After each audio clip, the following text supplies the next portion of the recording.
Ô femmes, ne laissez pas le diable vous aveugler. Être populaire et faire partie de ceci et cela.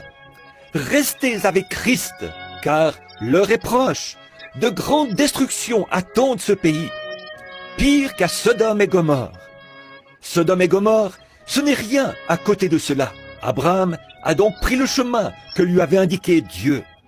Et comme il se trouvait dans la partie maigre du pays, il n'y a pas du tout trouvé la prospérité. Mais cependant, il savait une chose, il servait Dieu et il croyait Dieu. Ainsi, un jour, 3 hommes sont venus. Ils étaient couverts de poussière et fatigués. Et Abraham a eu pitié d'eux. Il a dit, « Venez donc vous asseoir un moment sous le chêne. » Et pendant qu'il était là à leur parler, il a reconnu par leur façon de parler qu'ils n'étaient pas des hommes ordinaires. Ils étaient différents. Abraham est allé tuer un veau et l'a fait apprêter.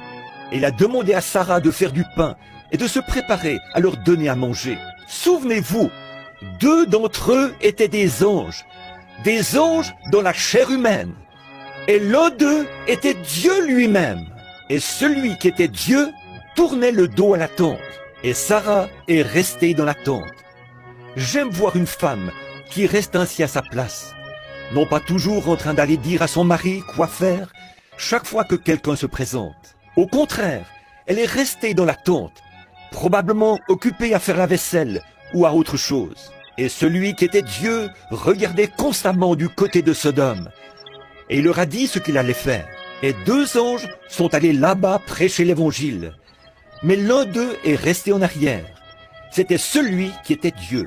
Et il a dit, « Je ne vais pas cacher à Abraham les choses que je tiens secrètes, parce qu'il sera héritier du monde. » Oh, nous avons le droit ce matin